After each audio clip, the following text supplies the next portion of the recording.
자, GS건설 보도록 하겠습니다. 자, GS건설이 자 지난번 미정 씨가 뭐 이스라엘이 지금 뭐 병 주고 약 주고 지금 다 하고 자빠졌죠. 자, 휴전 얘기가 나오자마자 대규모 레바논 공습을 자행을 해서 전 세계 뭐 악당, 원흉 뭐 이렇게 욕을 드립다 처먹고도 그리고도 또 아직 뭐 목표가 남았다고 공격을 더 하겠다라는 의사를 보였던 우리 사탄야후 선생께서 갑자기 말을 바꿔서 레바논하고 협상을 하겠답니다. 자, 이러면서 다시 종전 기대감, 그래서 미증시가 하락하고 있던 미증시가 뒤집기로 상승으로 끝이 났죠. 자, 그러면서 다시 오늘 아침에 또 종전 수혜주군들이 무더기로 올라들어오고 있습니다. 자, 종전 수혜주들 같은 경우에는 대표적으로 이 건설사들, 우리 중동 하면 제일 먼저 생각나는 게 건설 아닙니까? 자, 여기서 건설사들을 선두를 해서, 자, 그 다음에 강관, 그리고 철강, 뭐 사실 중동하고 뭐 관련 없는 쪽이고 뭐건 간에 뭐 그런 거 따지지는 않죠. 일단 무조건 다 그럽니다. 뭐 본강, 현강 같은 경우는 원래 이제 건설에 들어가는 거니까요. 예를 들면 또 이 동국제강 같은 이런 회사들, 현대제철도 마찬가지고 동국제강도 마치고 각각 개별 종목의 분석을 해드린 바가 있죠. 그러니까 실질적으로 얘들이 중동까지 이걸 강관을 뭘 하느냐 마느냐는 관계는 없어요. 사실 이쪽에 직접적으로 할 가능성은 없으니까 동국제강 같은 경우도 올라들어오죠. 그러니까 동국제강 같은 경우도 이 주력 부분을 따지면 원래 본강, 현강입니다.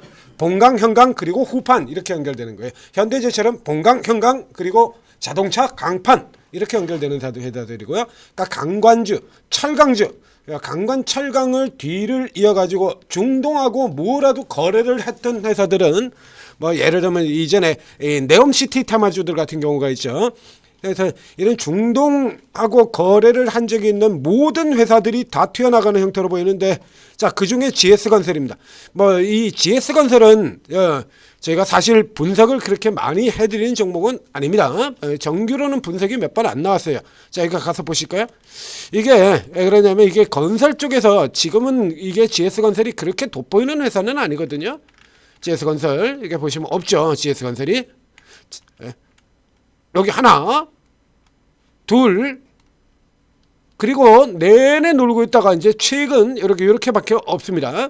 그냥 건설을 한다 그러면 그런데 뭐 건설 쪽에서는 압도적으로 현대건설, 그렇죠? 이 압도적으로 현대건설이라는 게 있었고, 그다음에 최근에는 집중적으로 이제 현대건설하고 차이가 너무 벌어집니다라고 해서 이 대우건설 같은 종목들을 집중적으로 추천을 드렸고요.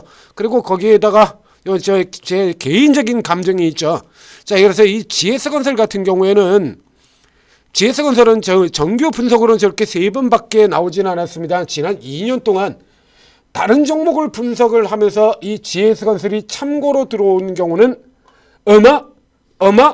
어마하게 많죠. 지금 방금 보셨던 그 대우건설 분석에서도 GS건설 어김없이 거의 같이 등장을 했었고, 삼성 엔지니어링 분석을 할 때도 GS건설은 항상 같이 등장을 했었고, 현대건설을 할 때도 GS건설은 항상 같이 등장을 했었습니다.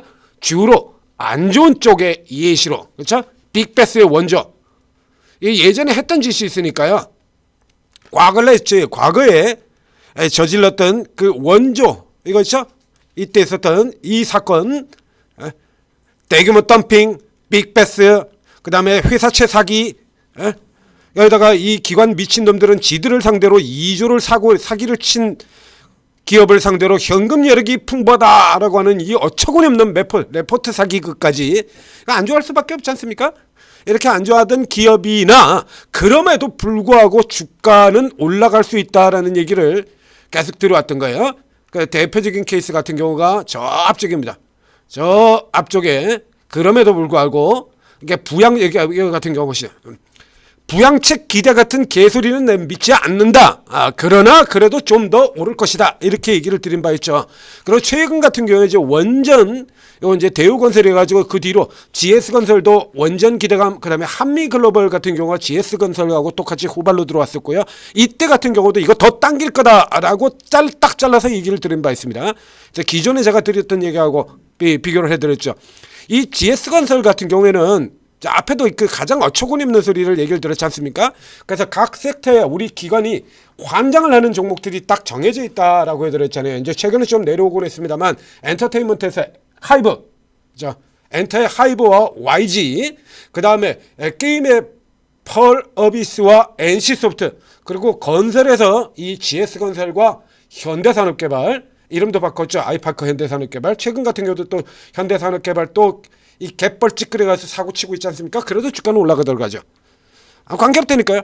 그 앞쪽에 삼성 E&A 같은 종목에서 방금 전에도 얘기 드렸습니다만 GS건설이 이렇게 사고를 쳤는데도 불구하고 우리 기관은 추천을 하던 그런 회사다는 얘기죠. 지들을 상대로 2조 원 회사채 발행해가지고 해먹고 회사채 발행 다 끝나고 나자 바로 대규모 적자의 빅베스 단행해가지고 뒤통수를 제대로 친 이런 회사들에다가 현금 여력이 풍부하다 강력 매수 의견을 낸다 이겁니다. 그 현금 어디서 나왔어요? 지들을 상대로 2조 원 사기쳐서 모은 거잖아요. 그런데다 대고 매수를 때릴 만큼 강력 매수를 때릴 만큼 아주 그냥 매수가 습관적으로 나오는 회사다라고 얘기를 드렸었죠. 그러니까 단적으로 최근에 제가 삼성 E&A 삼성 엔지니어링 설명하면서도 이거 얘기 들었지 않습니까? 이 삼성 엔지니어링 같은 경우가 방금 전에도 부동산 정책 기대 같은 경우 보셨어요. 이 삼성 엔지니어링이 이렇게 내려올 때 이걸 뭐라 그러면서 때려 파느냐라고 하면 국내 주택 사업 부진 우려입니다. 주택 경기 부진, 주택 사업 부진 우려. 근데 삼성 엔지니어링은 이 회사는 주택 사업을 하는 회사가 아니에요. 주택 사업이 빵입니다. 전혀 없습니다. 이건 플랜트 전문 회사거든요. 그런데 이런 회사들 같은 경우 국내 주택 사업 부진 우려 딱 두 종목 예시를 가지고 찍어서 때렸는데 그게 삼성 엔지니어링과 현대건설입니다. 이 진짜 어처구니 없는 새끼들이네라고 제가 얘기를 들었던 거 아니에요? 그러면서 GS건설과 현대산업에는 같은 시기에 뭐라고 얘기를 했냐라고 하면 주택 경기 활성화 기대감. 현대건설과 쟤네는 패는 동안에 얘들은 주택 경기 활성화 기대감을 이러고 따로 끌어올려요. 그러니까 거의 NC의 게임주의 NC소프트 같은 종목에 나오는 것처럼 뭐만 나왔다 그러면 무조건 일단 추천부터 때리고 매수부터 들어가고 NC소프트는 기존에 여러분들이 잘 아시는 그 리니지 같은 게임들 리니지 업데이트만 나와도 리니지 업데이트 한다고 증권사 매수 추천 레포트가 12개가 나온 회사가 NC소프트입니다. 그건 미쳤죠? 리니지 이거 언제적 리니지입니까 그게? 그거 업데이트 한다고 증권사 레포트가 12개가 나와요 하루에. 매수 추천 나오고. 그래서 이런 종목들 같은 경우에도 이거 어김없이 더 당길 것이다 들어올 것이다 라고 앞서서 분석을 해드렸죠. 어김이 없죠? 어김없지 않습니까? 거의 습관적이라니까요. NC소프트나 펄어비스, GS건설. 그래서 이런 증권사 얘들의 행동의 습관을 가지고 행태를 가지고 반대로 이용해서 먹은 케이스가 이런 케이스입니다. 제가 별로 좋아하지 않는 종목들이죠. 근데 뭐 주겠다는데 뭐 안 먹을 이유가 없지 않습니까? 아시다시피 펄어비스 같은 종목도 제가 굉장히 안 좋아하는 종목입니다. 그런데 이거 주겠다는 거 이거 안 먹을 이유가 없죠. 이거 보나마나 돌릴 것이다. 역으로 공략하라. 라고 열심히 추천했더니 조회수 12회. 이번 같은 경우도 이건 보나마나 돌립니다. 해서 이거 동접하고 이런 얘기 나오는 건 이게 종목 반대로 뒤돌리는 빌드업이다. 빌드업이다라고 얘기 들었잖아요. 못 보고 뒤늦게 이런 때나 여러분들 보고 계시죠. 이 GS건설 같은 경우는 다시 돌아가는데 이거 뻔한 거예요. 이건 우선 이렇게 때 들어오면요. 이건 무조건 사는 습성을 가지고 있다라고 얘기를 하지 않습니까? 여기에다가 우리가 또 하나 살펴볼 필요가 있는데 그게 뭐냐라고 하면 자, 우리 기관들 같은 경우에 가장 중요한 행태 중에 하나로 꼽았던 건 뭡니까? 행태. 모멘텀이라고 얘기 드렸죠. 모멘텀. 우리 기관들 같은 경우는요, 그 중간중간에 뭐 저평가 이러고 추천 나오는 종목들 같은 경우 어처구니 없는 소리들 하고 있네라고 어저께도 저평가는 무슨 개뿔 뜯어먹는 저평가냐라고 해서 제가 욕을 한, 분석을 한 이런 게 하나 나와 있죠. 저평가 관심 없어요, 우리 기관들. 수없이 얘기 들고 수없이 종목에서 보여드리지 않습니까? 저평가 관심 없어요, 얘들. 우리 기관들. 앞쪽에 이 삼지전자, GS건설을 할 때 말고 왜 자꾸 다른 종목을 하십니까? 이게 연결이 되는 거니까 그래요. 이 삼지전자 같은 이런 종목들 보자 이거야. 삼지전자. 자, 이 삼지전자를 들어가 보면 이 삼지전자가 얘는 저 앞에서부터 실적이 이렇게 좋았던 회사예요. 2024년에 이미 영업이익이 1,000억을 넘어간 회사입니다. 작년에 1,600을 갔죠. 2024년 잘 보세요. 2024년에도 1,000억의 영업이익 순이익이 900억인 회사예요. 이 꼬라지 보시겠습니까? 밑에 2.29배 PER 1배대까지 떨어진 회사야. PER 1배. 관심 없죠. 관심 없어요. 이런 거 관심 없어요. 우리 기관들. 이런 종목이 200개가 넘는다라고 얘기 드렸지 않습니까? 이런 유가. 네? 여러분들 지금은 웬만하면 분들도 다 아실 IT센 글로벌 이런 종목이었고요. 헥토 파이낸셜 이런 종목이었고요. NHNKCP 역시 마찬가지 이런 종목이었고 삼지도 이렇다 이겁니다. 관심도 없어. 보시다시피 관심도 없죠. 그러다 얘들이 관심 가진 거는 지금 어디서부터 관심을 가지고 들어오냐라고 하면 이 삼지전자가 대규모 주주환원 발표를 하고, 그러니까 모멘텀이 나와야 그때부터 종목이다라는 얘기예요. 모멘텀 없으면, 반대로 모멘텀에 약세 모멘텀이 있다라고 하면 실적이 어떻게 나오건 말건 그냥 두들겨 패버리는 거죠. 이 건설 같은 경우가 대표적으로 그런 케이스가 들어가는 거예요. 그래서 이 GS건설 같은 경우가 앞쪽에 그렇게 나쁜, 제가 원래 안 좋아하는 종목이기 때문에 안 좋아한다라고 얘기를 드렸습니다만, 이게 그런 불안 요소를 반영을 한다고 치더라도 밸류에이션이 너무 낮았죠. 보십니까 여기? 이 꼬라지들? 지금 주가가 이렇게 올라와도요. 이렇게 올라와도 지금 12개월 선행 PR이 주가가 이렇게 폭등을 했는데 10배밖에 안 됩니다. 5배였어요. 5배. PR 5배도 안 됐어요. 이게 이렇게 올라가지고 10배밖에 안 됩니다. 한참 저평가인 거죠. 대우건설이 그랬던 것처럼. 그러니까 한마디로 건설주 같은 경우 현대건설을 제외한 나머지 건설주들은 삼성 엔지니어링이고 지들이 좋아하는 이런 종목들까지 건설주는 그냥 한마디로 종목이 아닌 거야. 모멘텀도 없고. 이러다가 건설에서 지금 모멘텀이 제대로 붙었지 않습니까? 원전, 중동 미친 듯이 들어오는 거죠. 원래도 내 새끼 어떡하든 이제 틈만 나면 사서 당기는 종목인데 모멘텀 붙었잖아요. 제대로 붙었지 않습니까? 불타죠. 그래서 지금 현재로 친다라고 하면 굉장히 많이 올라왔음에도 불구하고 이게 10배밖에 안 됩니다. 10배. 삼성 E&A 같은 종목들 중기에서 제가 여러 번 보여드렸죠. 그래서 삼성 E&A가 굉장히 빠르게, 예상보다 굉장히 빠르게 치고 들어가고 있는데, 이거 이렇게 올라와 봐야 이 종목 중기로 본다 그러면 이거 이제 아직 시작도 안 한 겁니다 라고 이렇게 설명드렸지 않습니까? 이렇게 보신 것처럼 이제 데드캣 바운스 빠져나왔습니다. 이제. 그러면 이 삼성 E&A 같은 종목들이 삼성중공업 같은 종목에 대해서 도대체 얼마나 뒤처지냐고. 이 삼성중공업 같은 이런 종목에 비해서 이 조선주 이런 종목에 비해서 도대체 얼마나 뒤지냐 이거야. 그런데 이런 종목들은 이렇게 돌아서 조선은 마스가 모멘텀이 있죠. LNG 마스가. 삼성 E&A는 모멘텀이 없었거든요. 모멘텀 없으니까 종목으로 취급도 안 한다는 얘기죠.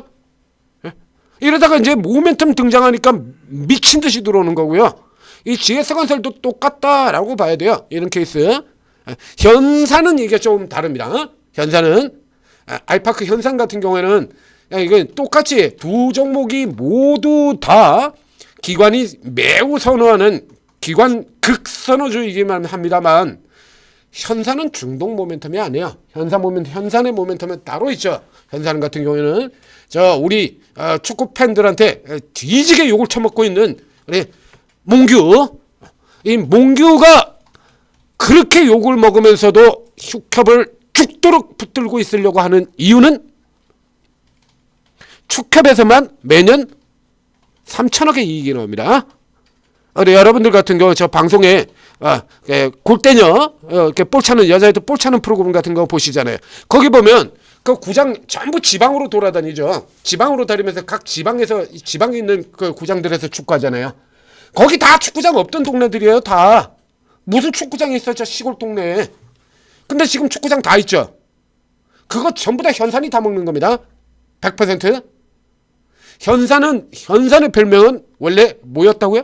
각 종목의 별명이 있죠. 현산의 별명은 민자의 제왕입니다. 민자의 제왕.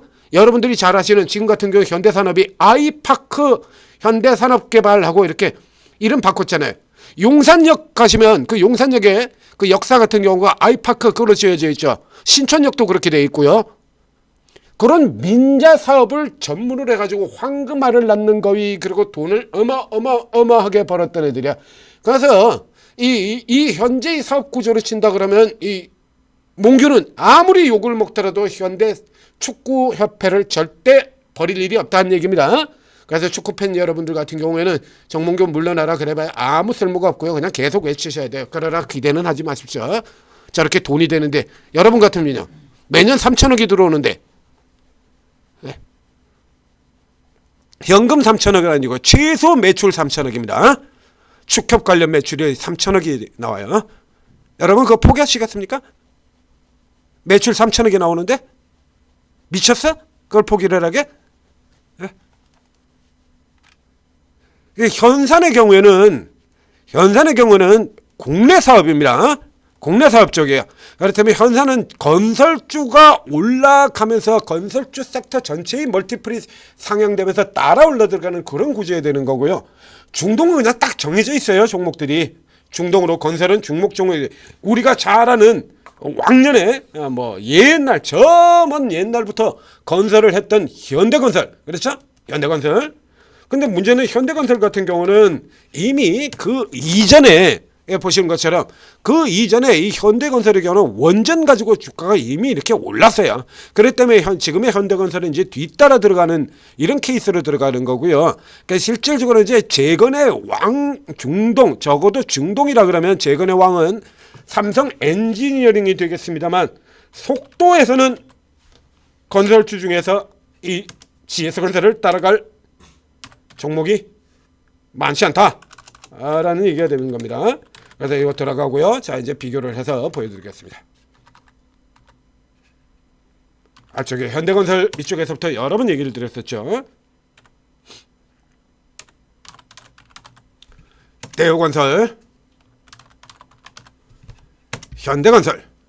자, 이렇게 돼요. 이제 최근에 이제 대우가 어마어마하게 올라 들어오면서 이제 1등으로 올라온 이런 구조로 연결이 되어 있습니다만, 저 앞쪽에서 치시면, 자, 치면 이렇게 현대건설이 이렇게 올라오는데 대우건설 못 올랐고요.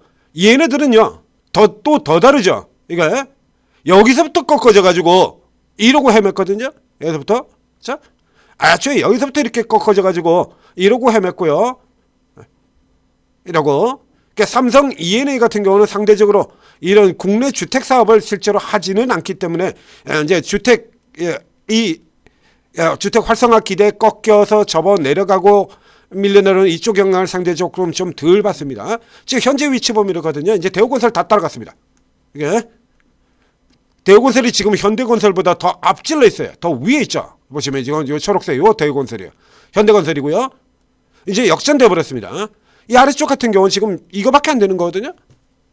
너무 벌어져 있죠, 격차? 들어와야 될 거 아닙니까? 당연히. 자, 그래서 저 앞쪽에 파울러비스 그러고 이런 종목들은 제가 그렇게 선호하는 종목이 아닙니다만, 그래서 일단 제가 선호하는 종목부터 먼저 뭐 인지상정이죠, 그렇죠? 이렇게 먼저 추천해 나갔습니다만, 이 종목들의 경우에도 자, 일단은 이게요. 자, 이렇게 보시는 것처럼 저희 GS건설 같은 경우도 앞쪽에 제가 GS건설을 싫어하는 이유 자체를 설명을 드렸지 않습니까? 뭐 때문에 싫어한다고 얘기 드렸죠? 이 사건 때문에요. 여기서부터 중동 쪽에 대규모 덤핑, 이 사건 여기서부터 시가지고 싫어하잖아요. 뒤집어서 얘기하면 GS건설의 경우에도 중동이라 그러면 레퍼런스가 어마어마하게 쌓여있는 기업이다라는 얘기입니다. 중동의 부분에서는 얘도 빠질 수가 없는 기업이에요. 오히려 중동이라고 하는 부분만 보고 친다라고 하면 대우건설보다 GS건설이 더 위입니다. 중동 하나만 놓고 본다라고 하면요. 그러니까 중동하고 나면 건설 중에서 뭐 DL, ENC 같은 경우도 있긴 있으면 일단 탑3로 건설에서 탑3로 잡는다라고 하면 중동으로 탑3 잡는다면 현대, 그리고 삼성 엔지니어링, GS건설 이렇게 탑3로 잡아야 돼요. 적어도 중동이라 그러면 자, 삼성 E&A가 삼성 엔지니어링이 중동에서 플랜트를 싹쓸이를 하면서 어마어마한 상승을 보이자 그거 따라잡는다고 좀 무리했죠. 얘들도 원래 중동에 있습니다. 그래서 중동 쭉 해 들어왔었어요. 이러면서 여기서 이제 그거 따라잡겠다라고 하고 뭐 고유가로 인한 프렌트 발주가 계속해서 들어올 거예요. 이제 조금 판단을 잘못했죠. 그래서 이제 계속해서 쓸어놓고 이제 그 다음에 이제 이 레퍼런스 쌓은 거 가지고 이제 좀 돈 되는 사업 쪽으로 조금 늘려가고 이렇게 하려고 했었으나 2011년도에 그 유명한 이제 남유 리스크 이렇게 나오면서 급전직하로 꺾여 들어가는 바람에 뭐 GS건설도 억울하다라고 할 수는 있을 것 같아요. 근데 결과적으로 이제 여기서 이런 짓을 안 하면 돼요. 여기까지는 이해를 할 수 있어요. 건설 사업이라는 게 원래 그러니까 이게 문제가 됐던 거죠. 이게 그러나 그만큼의 레퍼런스는 충분히 쌓아놓고 충분히 저력이 있는 회사다는 얘기입니다. 그래서 적어도 지금 현재 수준에서 친다라면 키 맞추기만 가더라도 이 정도 수준까지는 갈 수 있다라고 봐야죠. 자, 이게 저 앞쪽에 나왔던 요건 아니고요. 현재의 강도로 본다면 이 정도까지는 갈 수 있다라고 보고 들어가야 되는 겁니다. 그래서 자, 이 케이스 같은 경우에 이제 어떻게 들어가느냐가 이제 문제가 되는데 이거 이제 요게 살짝 이렇게 눌려지는 구간으로 잡고 들어가야 돼요. 이거 앞쪽에서 보시면 이게 원사이드로 이렇게 하나 둘 셋 이렇게 치고 들어온다 그러면 적어도 이렇게 이 크기로 해서 이렇게 들어온다 그러면 중간중간에 반드시 쉬면서 들어갑니다. 짧게 이 건설주들 같은 경우에는 이게 건설주가 로봇주가 아니에요. 건설이 코인주도 아니고요. 그래서 이런 흐름들 같은 경우는 이렇게 들어가면 어느 정도의 크기가 나온다라고 하면 그 다음에 일부 이렇게 쉬었다가 다시 가고 쉬었다 가고 하는 이런 상태가 되는 겁니다. 그러니까 GS건설 같은 경우라 그러면 왕년이지 현재까지 계속해서 중동 쪽에서 강했던 이런 종목은 아니거든요. 그러니까 기대죠, 기대. 그 때문에 저 대우건설이라든가 이런 쪽에 나오는 구조하고는 조금 거기다 주가가 너무 못 올랐다라는 요거까지 맞부딪히는 거예요. 그래서 위로 올라가는 쪽에서는 일단 뭐 급해서 안 되겠다 그러면 뒤에서 지금 같은 경우는 후발로는 지금 철강 이런 종목들도 올라오지 않습니까? 그러니까 오른쪽으로 잡고 들어가셔도 되고요. 나눠서 사세요. 그래서 지금 같은 경우는 일부만 우선 사고 아래로 내려오면 다시 받아서 돌린다라고 하는 요런 형태로 가시기 바랍니다. 그래서 지금 같은 경우 여기다 몰빵 다 지르지 마시고요. 여기서 일부 들어가시고 그리고 이제 후발 쪽에서 보면 지금 앞에 서두에서 그래서 그거부터 얘기 드렸지 않습니까? 그렇죠? 지금 전방위로 확산되고 있다라고. 그러면 이제 이런 쪽의 종목들 같은 경우는 뭐 철강 쪽도 좋고 그리고 그 외에 중동 관련 앞서 네온시티주들 같은 경우 얘기 드렸지 않습니까? 그런 애들 지금 다 치고 나오거든요. 그래서 이렇게 나눠 들어가시고 그다음에 눌려 내려왔다가 돌아가는 라인에서 다시 추가해서 잡는 형태로 이렇게 전략을 맞춰 나가시면 되겠습니다. 현재 투자TV 구독 좋아요 눌러주시고 저희가 이렇게 빠르게 돌아가는 종목들 모멘텀 잡고 가는 종목들 같은 경우도 여러분들한테 쭉쭉 다 잡아서 설명드리고 추천드리고 있죠. 통신장비주들 같은 경우 그 앞서 나온 방금도 등장했던 대우건설 삼성엔지니어링 요번 저점에서 정확하게 찍어드렸고요. 이런 것들 이게 보고 있다가 흐름 맞춰가지고 적기 딱 적시에 여러분들한테 매수가 찍어드리고 그리고 매도가 잡아드리고 수익 다 챙겨드리는 겁니다. 자, 오르고 적극적으로 활용하셔서 성공 투자하시기 바랍니다.